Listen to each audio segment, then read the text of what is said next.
hadda ka hor baan halkan ka baxnay doon baan fuulay min taskhiirillahi iyadana ka mid ah oo 12 dabaq ah waxay ka baxdaa Sweden waad wada fuusheen meelahan markaad joogtaan kuwa xaggaas markaan u sheegay la yaabaa 12 dabaq doon ah markaan meelahaas kala joogjoog idinka halka waa wada fuusheen oo gudaha ku wadata waxa soo baabuur iyo tareenkaaba fuulaya waa min taskhiirillahi ta'ala doontii baan fuulay koox baan ahay jamaaco aho kolkaasaanu niri bal meeshan aan ku jawlayno ileen jawlada waa lidacwa insha Allah ta'ala ileen waxa soo dhowr kun oo gaala jooga hadda iska tago ay qarqoonto fi naari jahannam sawmaha rasuul kale looma soo dirin balaan fikirna maxay yaala balaan isqa qaybin la'alla wa asa waa isqa qaybinay aniga mid kale oo iga cimaamad weyn baa israacnay dabaqa hoosaan tagnay soo noqodkii markaan soo noqonay laba Sweden oo dhalinyaro waa kuwan waana salaamay iyagaabana soo doontayba waa muslimiyatiin ha muslimiin baanay waxaan doonaynaa inaad islaamka noo sharaxdaan hay tafaddalu waa basan u socodnaybe bahalkii baan soo fuulay bahalka wiishka la fuulay 12 dabaq weey kor baan soo fuulay kor maxaa ku sii diyaarsan jamaacatul istiqbaal jamaaca la ilaaho loogu sii talagalay istiqbaalko iyagu buskud iyo keeg iyo alaabtii sii dhigay qaar nala joogay hadaba ay muuqdaan halkan maalintaas habeenkaas qoladii waa yimaadeen meeshay fariisteen buskudkii iyo wixii baa horta marka horeba iyo alaabtii baa la siiyey waxay la noqotay wax qariib ah li'annahu waxay isweydiiyeen waxaan firiimiya bila fulus miyaha waa bila fulus baa leeyahay waxba lidinka marrab waxa laga yaabaa waxay dhaheen awal marra oo taariikhdooda ah kuwii kale ii sheegayo waxa laga yaabaa markii ugu horeysay oo noloshooda ay wax bilaash ay ku cunaan inay tahay ama ay ku cabaan iska qaata almuhim markii soo dhaweyntoodii ay dhamaatay ayaa waxa la yiri qolooyinkii maxaa yaa la hadlay waxa la adigu la hadal annagana waa ka tarjumayna waxa la yiri haye waxaan iri maxaad ku faleysaan islaamka bal walaalayaal ka fiirsada waxay dhaheen waxaan ku noolahay horta waxba ma rumaysnin bilaa diin baan nahay kiristaanka mid baa hadlayay labadooda wuxuu yiri kiristaanka markii aanu yarayn waan dhiganay madaarista iskoolaadka laakiin nama qancinin intii ka dambeysay bilaa diin baan nahay saas awgeed waxaan dareemaynaa bal fiiro waxaad hadda aad u garanay weeyad waxaan dareemaynaa buu yiri faraaq waa waxba naga maqan bal waxaan rabnaa inaad noo sharaxdaan inaan markaas qaadana waa ka fikirayna waxaan iri saddex su'aal anta adigu makhluuq baa tahay faman khaliquka yaa ku abuuray makhluuq baa tahayo waa lagu abuuray lima khuliqta maxaa lagu abuuray ta su'aasha saddexaad makhluuq baa taho bidaayad leedahay oo meel baad ka bilaabatay fama hiya nihaayatu bidaayadaadu waa wada naqaan meeshaan ka wada bilownay waa naqaana nihaayadaada maxay tahay xageed ku dhammaan عبار بو فكري كيه لبدود هدلي وحيري سدح ذا سؤال جوابته ذوابتان لآو ديدي خبسان لمانتا إلهي بكول كوكو بشاري مركاسان هلكا وقبل اللابن خالقك الله عز وجل إلهي باكو أبوري سماوات كي يعركو أبوري أمورها سنقصو شك هلكا مركي أن أودي أن أغشي كي يكون كان إنون إسكاهان كريم دقة هي عجائب تاسوسا ميسن بلا خالق وحيري تاس وان كو يرقن عيا لكن وان كير عريسنا بروح حوغي عرائي غير جرتو خالق وان يرهم ميسناي حدنا هذا الكاغي وحبدن بان كفهم وانو ير عريسنا محاد كو عريسنت حيري waxaan ku dhiganay kristaanka markaan iskoolaadka dhiganay in qowm nuux markii la halaagay oo ilaahay carooday oo halaagay dadkii nuux khilaafay intii nuuxii intii la socotay kaliya ay badbaaday oo uu arkay inta yar ee soo hadhay ilaahay markuu arkay inta yar ee soo hadhay waa soo hadlay inuu ilaahay uu ka nadaamoodo ka shaleeyay oo yiri waa caraa'i qaaday oo dadkii waan iska laay soo maaragtay dib dambe ugu noqon maayo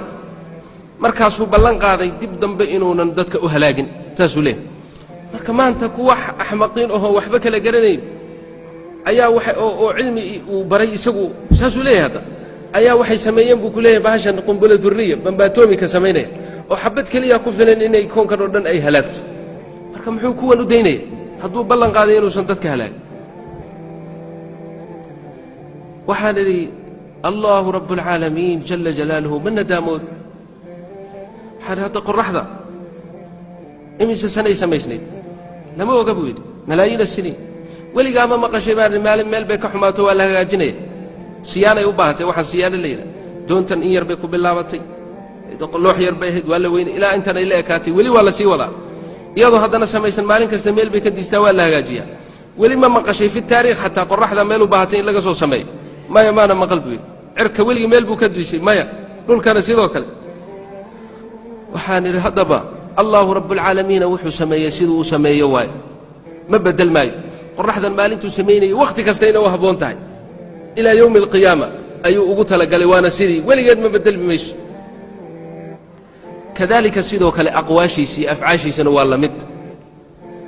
waxaa nadaamoodo oo shallaytadu ay ka suurtowdaa midaan wax kala garanayninoo maanta wax sax la noqdaan berrina ay khalad la noqdaan laakina allah tacaala wax kasta waa og yahay sidaas awgeed tan laguu sheegay khuraafaad weeye been weeye waxba kama jiraan sidaa unbuuna yeeli eber buu ka dhigaya wax alla waxay khilaafa amarkiisa subxaanahu wa tacaala ima caajilan aw aajilan waan iska wadnay oo waxaan kala hadlay haddana qaybtii labaad maxaa laguu abuuray lima khuliqt ciyaar laguma abuurin cabad laguma abuurin doqonnimo weeye inaad tiraa cuntaan cunaya waan seexanaya meelahaas awoodda ilaahay markaan uga hadlayey qudrada ilaahay aan ka hadlayey waxyaalaha aan weydiiyey ee idinkana la yaabo marar badan inaa iga maqasheen waxaa ka mida waxaan idhi beriiska ma cuntaa haa buu yidhi waan cunaa beriiska waxaan ku weydiinayaa bal hadda ka fiirsada waxaan idhi dawladda adduunka ugu weyntee weeye maraykan buu yidhi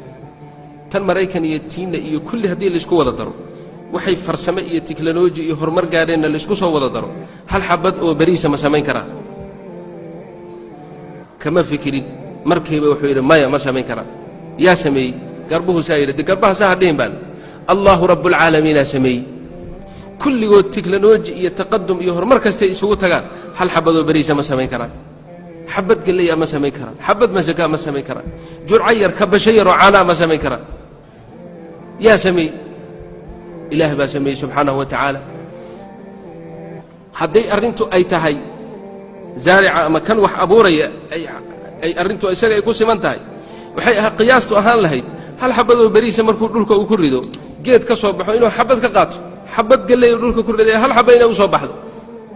haddiiba dee la siinayo wey xabad baa ka luntay soo maa xabad inuu qaato walaakiin halkan geed baa ka soo baxay weyn oo caleemale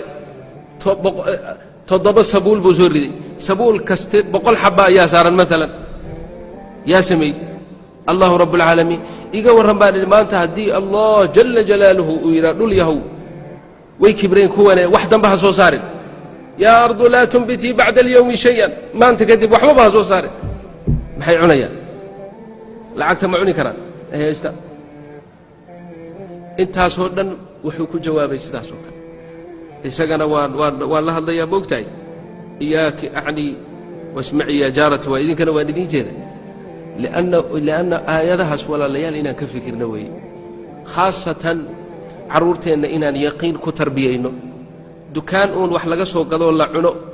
waa la yaqaanaaye marnaba u sheegtay ilmahaaga yar waxaan ilaahay baa sameeyey bani aadan ma samayn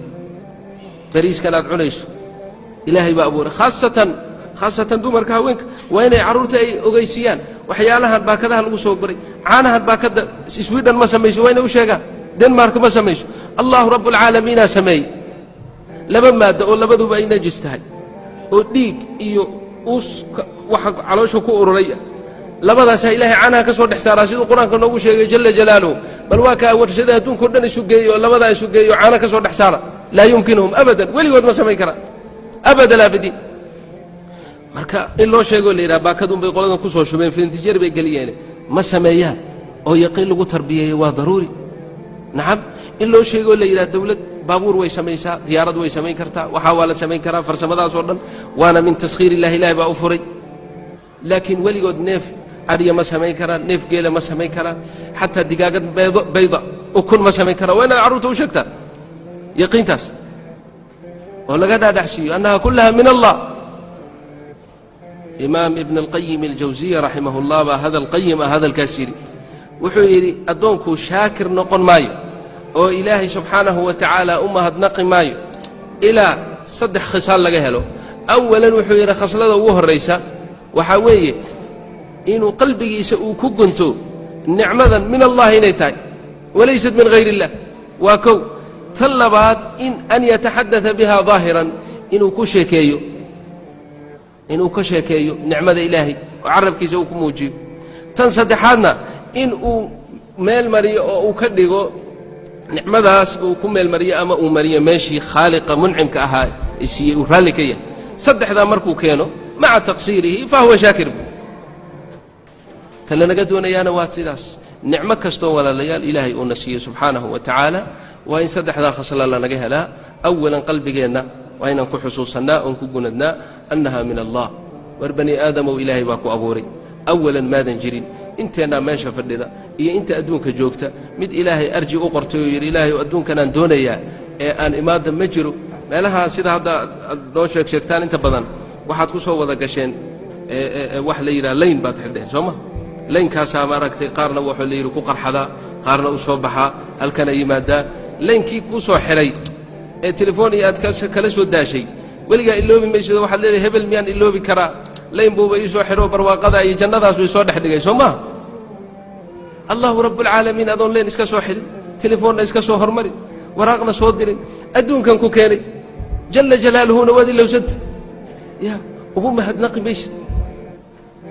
oo laga yaabaa weligaaba adduunkan inaad ka tagto adoon ugu mahadnaqin nicmatuliijaad ilaahay ku keenay jalla jalaaluhu ixsaan iyo tafadul inaad adoon marna ugu mahadnaqin adduunkan inaad ka tagtaa dhici karta marka waa xusuus waa inaad qalbigaaga ku gunadaa annaha min allah jalla jalaaluhu waxaad cunayso fa minhu waxaad cabbaysa isaga xaggiisay ka yimaadeen dharkaad xidhanayso isaga xaggiisay ka yimaadeen meelahaas aasiya maraan maraynay waxaad arkaysaa marmarka qaarkiis madal basar indhahaagu intay ku dhammaadaan oo wada dhir suuf ah suufka geedka suufka la yidhaha waa intay indhahaadu ay ku dhammaadaan wey dharkaad xidhanayso fa min allah waxaan kale oo laga soo saaro oo muntajaadkan batroolka la yidhaha ilaahay baa keenay jalla jalaaluhu subxaanahu wa tacaala marka kulluka nicma min allahi baa tahay markaad daashood doonaysa inaad seexato ilaahay baa ku siiyey subxaana wa tacaala hadduu hurdada kaa tagsiiyo cid kale oo ku siin karto ma jirto abadan dhakhaatiirta haddaad u tagtana way ku sumaynayaanu inay sun ku siiyaanoo kugu seexiyaan mooye hurdo kuma siin karaan waxaasoo nicmooyina ilaahay baana xusuusinayay haddaba walaalayaal baaraka allahu fiikum qofku waa inuunan iloobin oo had iyo goor uu xusuusto nicam allahi jalla jalaaluhu si uu u jeclaado oo ilaahay